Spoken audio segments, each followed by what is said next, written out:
Hello friends, मैं हूं गौरव और हम लोग हमेशा से ये एज्यूम करते आए हैं कि अगर हम यूनिवर्स के किसी भी दूसरे प्लैनेट पर अपने पैर रखेंगे तो वहां की high gravity, high temperature, high pressure और साथ ही बैड एटमॉस्फेयर की वजह से हम मिनटों में ही तबाह हो जाएंगे, हम वहां पे सर्वाइव नहीं कर पाएंगे। बट व्हाट इफ मैं कहूं यूनिवर्स में ऐसे भी प्लैनेट्स मौजूद है जिनका एनवायरनमेंट हमें तबाह करना तो दूर, आपकी सेहत इतनी तंदुरुस्त हो जाएगी कि आपको ऐसे महसूस होने लगेगा कि मे बी आपको सुपर पावर्स मिल गए। And I am not even kidding, recently साइंटिस्टों को ऐसे कई सारे हैबिटेबल प्लैनेट्स मिले हैं जो सभी मायनों में अर्थ से कई गुना ज्यादा बेटर है। इन प्लैनेट्स पर लाइफ बहुत ही रैपिडली और बहुत ही लंबे अरसे तक के लिए इवॉल्व हो सकती है। तो आखिर कौन से हैं ये planets? Well, let's find this out today.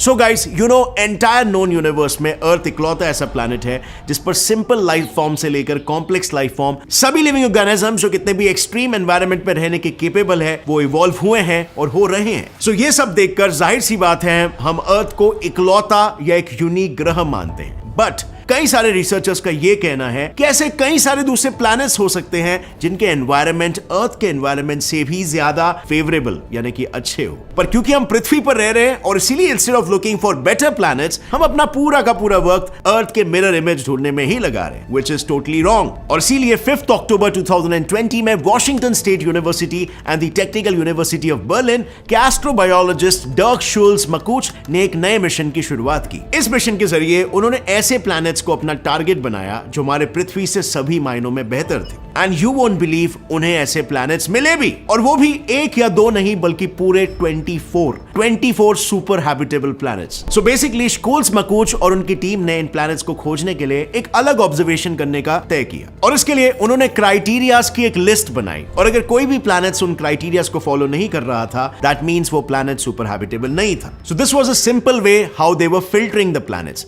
And now you tell me, किसी भी लाइफ को सरवाइव करने के लिए कौन सी चीज की जरूरत सबसे ज्यादा होती है? एक सूटेबल टेम्परेचर, अच्छा एटमॉस्फेयर, पानी और बड़ा सा लैंड सरफेस एरिया, राइट? और बस इन्हीं सब फैक्टर्स को ध्यान में रखते हुए उन्होंने क्राइटेरिया तय कराए, जिसमें से सबसे पहला क्राइटेरिया था age of host star. Normally जब एक्सोप्लैनेट्स को एक्सप्लोर किया जाता है तब साइंटिस्ट का मेन फोकस होता है येलो ड्वार्फ स्टार्स यानी कि सन जैसे स्टार्स को ढूंढना। पर इस बार शुल्स मकूच की टीम ने येलो ड्वार्फ्स के साथ साथ ऑरेंज ड्वार्फ स्टार्स को भी अपना टारगेट बनाया, which are cooler, dimmer and less massive. और ऐसा करने के पीछे मेन एडवांटेज था उन स्टार्स का लाइफ स्पैन। दरअसल यूनिवर्स में जितने भी येलो ड्वार्फ्स हैं उनका लाइफ स्पैन 10 बिलियन साल तक ही होता है, और उन स्टार्स के कंपैरिजन में ऑरेंज ड्वार्फ्स 2 गुना ज्यादा साल तक जीते हैं, यानी कि 20 से 50 बिलियन सालों तक। और इसका मतलब सिंपल था, अगर इस प्लैनेटरी सिस्टम में कोई भी लाइफ इवॉल्व होगी तो वो अर्थ के मुकाबले 2 या 3 गुना ज्यादा समय तक इवॉल्व हो सकती है potentially. But that in no way means कि स्टार्स को हमेशा ज्यादा ओल्डर ही होना चाहिए, क्योंकि इवेंचुअली ओल्डर प्लैनेट्स की इंटीरियर जियोथर्मल एनर्जी वक्त के साथ साथ ठंडी हो जाती है और मैग्नेटिक फील्ड को लूज कर देती है। एनीवे, अब बढ़ते हैं सेकंड क्राइटेरिया की ओर, व्हिच इज वाटर।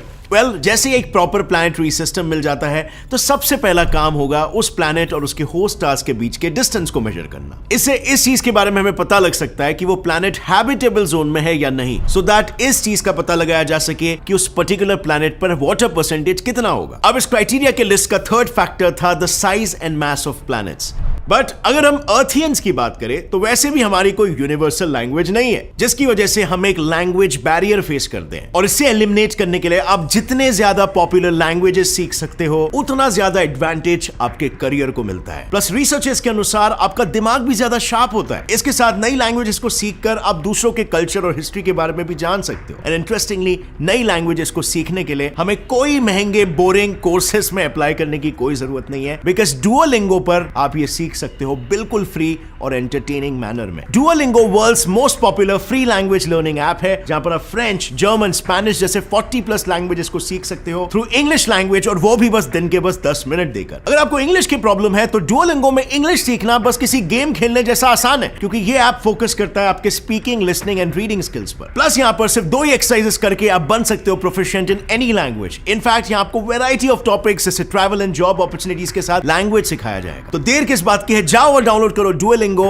ऐप का लिंक नीचे डिस्क्रिप्शन में। And now let's move on, बात करते हैं हैबिटेबल प्लैनेट्स ढूंढने के क्राइटेरिया नंबर 3 की, जो है size and mass of planets. Researchers के अनुसार किसी भी प्लैनेट का मास और साइज लाइफ को इवॉल्व होने में इन्फ्लुएंस कर सकता है। बेसिकली उनका कॉन्सेप्ट काफी सिंपल था, जितना बड़ा साइज उतना बड़ा habitable surface area, and not just this, जितना ज्यादा मास उतनी ज्यादा ग्रेविटी भी, और अगर ग्रेविटी ज्यादा यानी potentially a thicker more stable atmosphere. But there is also one condition.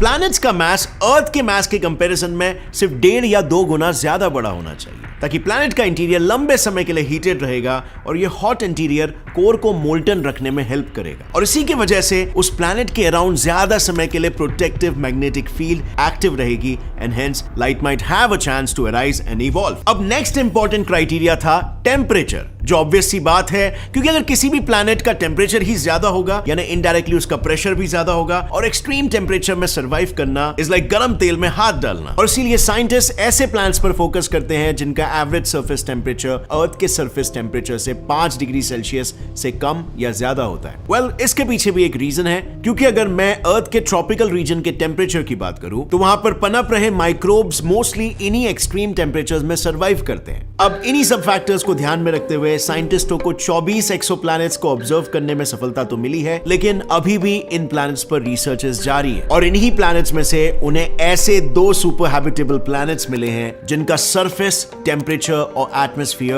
अर्थ के मुकाबले काफी ज्यादा बेहतर है, और वो 2 प्लैनेट्स है KOI 5715.01 और KOI 5554.01। साइंटिस्टों के अनुसार ये दोनों ऐसे प्लैनेट्स हैं जिस पर हर एक पॉसिबल चीज मौजूद है, जो कि एक लाइफ को as we know it evolve होने के लिए नेसेसरी है। इन शॉर्ट, ये दोनों प्लैनेट्स लाइफ के एवोल्यूशन के लिए परफेक्ट प्लैनेट्स है। पहला प्लैनेट है KOI 5715.01, एक ऐसा प्लैनेट जिसका सरफेस टेम्परेचर अर्थ के सरफेस टेम्परेचर के मुकाबले 2.4 डिग्री सेल्सियस से कम है। साथ ही इस प्लैनेट का मास अर्थ से 7 टाइम्स ज्यादा है और साइज 8 टाइम्स ज्यादा है। दैट शोज लैंड का सरफेस एरिया भी ज्यादा है और ज्यादा मास की वजह से ग्रेविटी भी ज्यादा है, और इन्हीं सब फैक्टर्स की वजह से उस प्लैनेट का एटमॉस्फेयर भी काफी स्टेबल है। अब अगर वाटर सोर्सेस की बात करूं तो होस्ट स्टार और प्लैनेट्स के बीच का डिस्टेंस देखते हुए साइंटिस्टों ने यह अनुमान लगाया कि वहां पर बहुत ज्यादा मात्रा में वाटर सोर्सेज अवेलेबल है, which is a great thing. और अब बात रही KOI 5554.01 की, तो इस प्लैनेट का सरफेस टेम्परेचर 27 डिग्री सेल्सियस जितना है, यानी perfect for human body to survive. In fact इस प्लैनेट में हो रहे टेक्टोनिक प्लेट्स के मूवमेंट्स की वजह से यहां कंटिन्यूअसली नाइट्रोजन साइकिल शुरू है, और जैसे कि हम जानते हैं नाइट्रोजन साइकिल अर्थ के लिए काफी एसेंशियल है, क्योंकि बायोकेमिकल प्रोसेस की मदद से नाइट्रोजन मल्टीपल केमिकल फॉर्म में कन्वर्ट होता है, जैसे कि amino acids, proteins and even our DNA,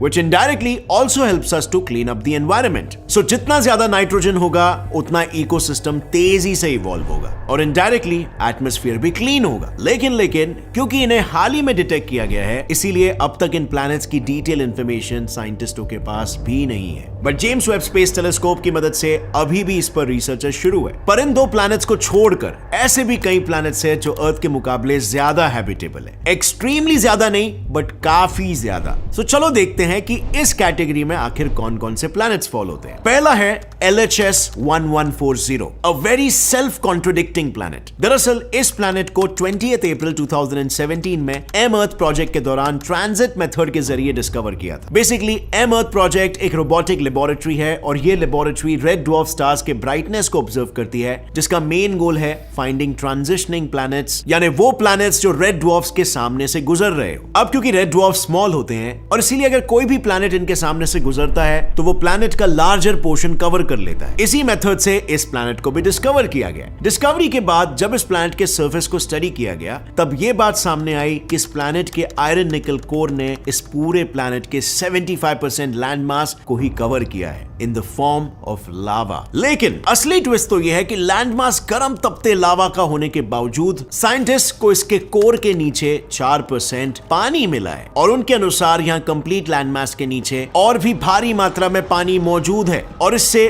कई सारे एस्ट्रोनॉमर्स ने यह भी अनुमान लगाया है कि there could even be an underground water world. And not just this, पर अगर मैं इसके एटमॉस्फेयर की बात करूं तो इसके मैसिवनेस की वजह से यहां पर ग्रीन हाउस इफेक्ट ने एटमॉस्फेयर के साथ एक अच्छा बैलेंस बनाए रखा है। पर नेक्स्ट प्लैनेट तो ऐसा है कि साइंटिस्टों को वो इतना हैबिटेबल लग रहा है कि उन्होंने उस प्लैनेट पर एक्स्ट्रा टेरेस्ट्रियल लाइफ की जांच पड़ताल करने के लिए कई सारे मैसेजेस भी भेज रखे हैं, और वो प्लैनेट है लुइटन बी। 17 मार्च 2017 में इस प्लैनेट को रेडियल वेलोसिटी मेथड की मदद से डिस्कवर किया गया था। बेसिकली रेडियल वेलोसिटी मेथड में होता यह है कि दूसरे स्टार्स के रिस्पेक्टिव किसी एक स्टार की पोजीशन को ऑब्जर्व किया जाता है। अगर स्टार की पोजीशन कंटिन्यूअसली आगे पीछे हो रही हो, उसका मतलब उस सिस्टम में कोई तो मैसिव प्लैनेट एग्जिस्ट करता है जो उस स्टार को ग्रेविटेशनली इन्फ्लुएंस कर रहा है। सो जब इस प्लैनेट को ऑब्जर्व किया गया था, तब इस प्लैनेट के पोजीशन को स्टडी करते हुए ऐसा नोटिस किया गया था कि इस प्लैनेट पर वाटर कंटेंट बहुत ही भारी मात्रा में प्रेजेंट है। इनफैक्ट यहाँ पर किसी भी लाइफ के लिए essential materials like amino acids and hydrocarbons भी भारी मात्रा में प्रेजेंट है। In short, this planet seems to be just perfect.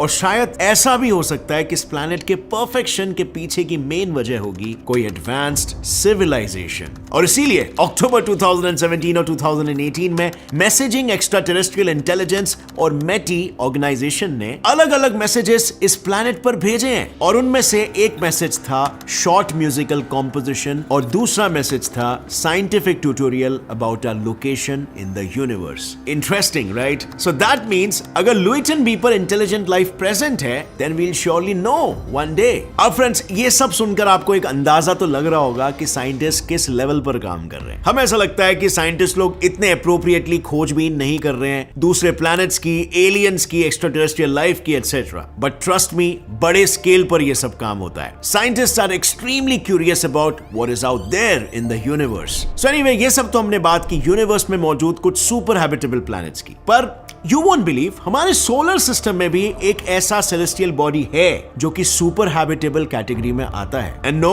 I am not kidding, और मैं प्लैनेट की भी बात नहीं कर रहा हूं। Just look at this.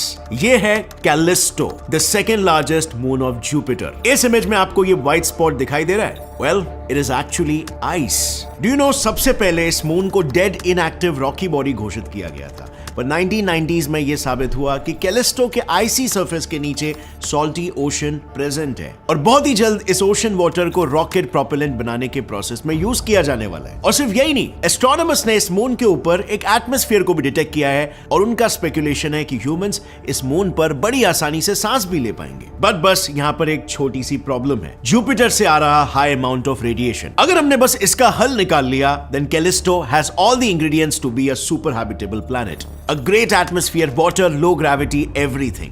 तो अब आपको क्या लगता है फ्रेंड्स, क्या मार्स के बाद कैलिस्टो एक नई ह्यूमन कॉलोनी बन सकती है इन द फ्यूचर? लिखिए अपना जवाब नीचे कमेंट सेक्शन में, और अगर इस वीडियो से आपको कुछ भी नया सीखने मिला, एक लाइक जरूर ठोकना। Get set fly science channel को भी सब्सक्राइब कर लो और बेल नोटिफिकेशन दबाओ, ताकि आगे आने वाली हमारी कोई भी वीडियो की अपडेट आप मिस ना कर सको। See you next time friends, till then as always stay curious, keep learning and keep growing. Jai Hind.